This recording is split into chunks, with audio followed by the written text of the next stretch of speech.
Hello students, हम आगे का लेसन स्टार्ट करते हैं। टॉपिक है एंडेमिक स्पीसीज़। एंडेमिक स्पीसीज़ का मीनिंग अभी हम पढ़ेंगे कि क्या होता है। उससे पहले ये पैराग्राफ है। तो इस पैराग्राफ में बताया गया है कि जो चिल्ड्रन हैं जो कि फॉरेस्ट की विजिट कर रहे थे, वो वहाँ पर ज़्यादा गहरे वन में चले गए। Children are surprise to see a very big squirrel. बच्चों ने वहाँ पर एक बहुत ही बड़ी स्क्विरल देखी। स्क्विरल मीन्स गिलहरी। This squirrel has a big floppy tail. इसकी बहुत बड़ी भारी टेल थी। They are very curious to know about it. वो इसके बारे में जानने के बहुत ही इच्छुक थे। Madhav ji tell them that this is known as the giant squirrel and is endemic to this area. तो माधव जी ने उनको बताया कि ये जो है ये यहाँ की एंडेमिक स्पीसीज है। तो यहाँ पर एंडेमिक स्पीसीज क्या होती है वही आगे उसका मतलब बताया है। Endemic species are those species of plant and animal which are found exclusively in a particular area.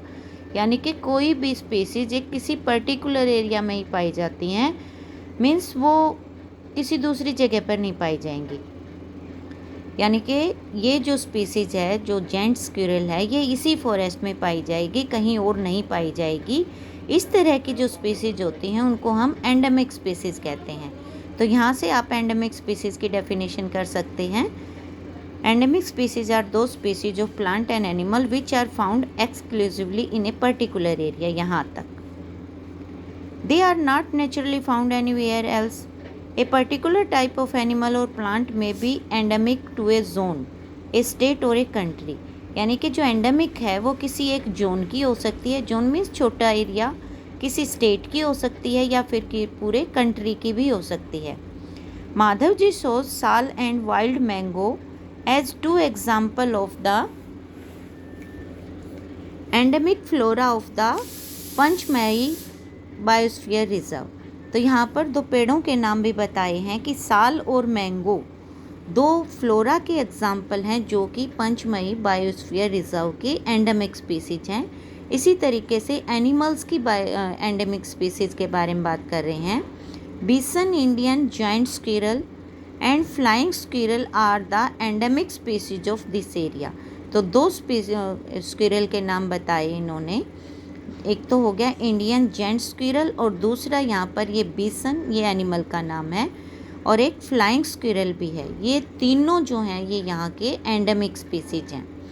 Professor Ahmad explain that the destruction of their habitat, increasing population and introduction of a new species may affect the natural habitat of the endemic species and endanger their existence.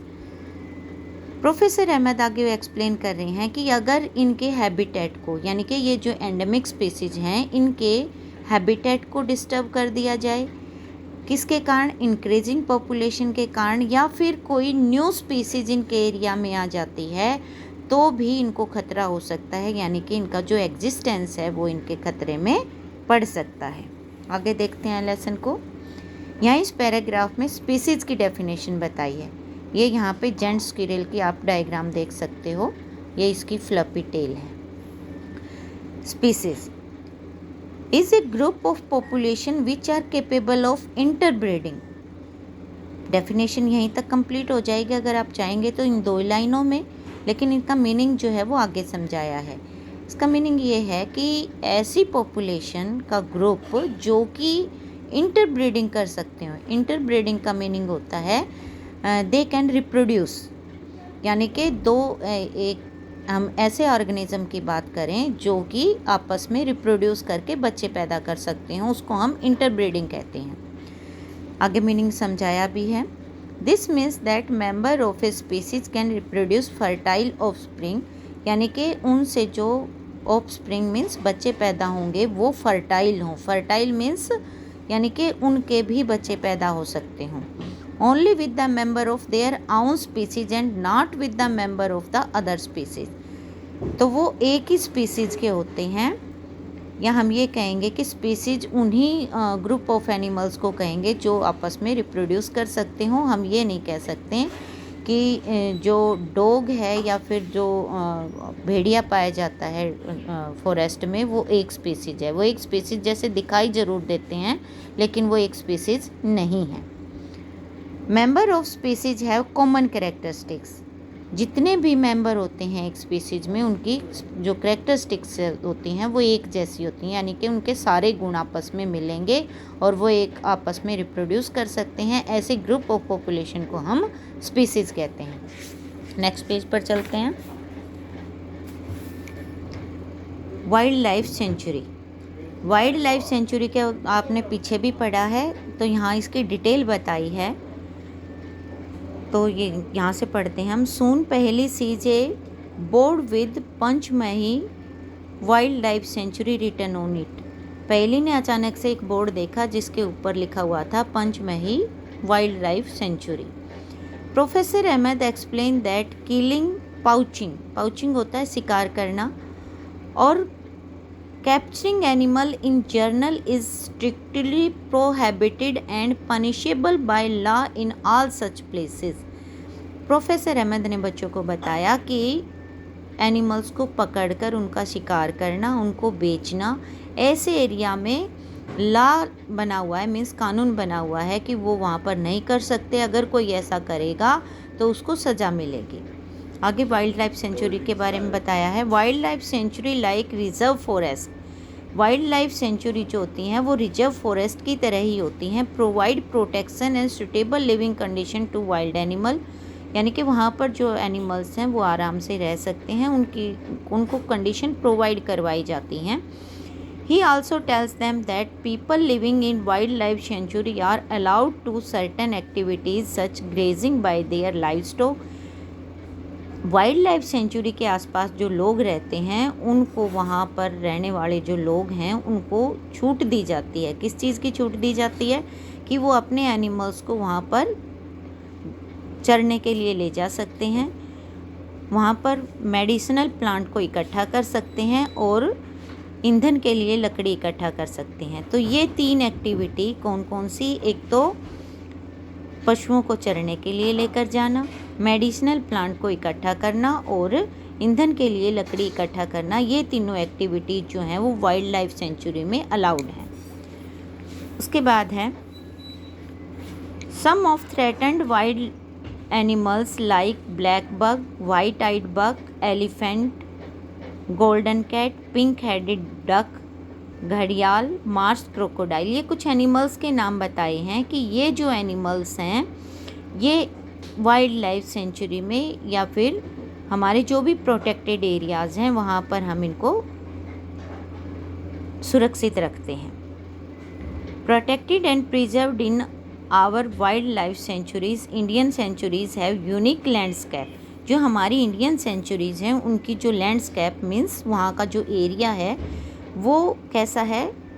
बहुत चौड़ा है, वहाँ पर बहुत ज़्यादा forest हैं, वहाँ पर पहाड़ भी हैं और झाड़ीदार भी हैं, और इसके अलावा जो हमारी रिवर्स हैं उनके डेल्टास भी हैं। यानी कि हमारी जितनी भी वाइल्ड लाइफ सेंचुरीज़ हैं इंडिया में, उन सब की जो है वो लैंडस्केप इन्होंने बताया है। वो फॉरेस्ट हो सकते हैं, वो माउंटेन हो सकते हैं, वो झाड़ियाँ हो सकते हैं, या फिर हमारे नदियों के डेल्टा हो सकते हैं।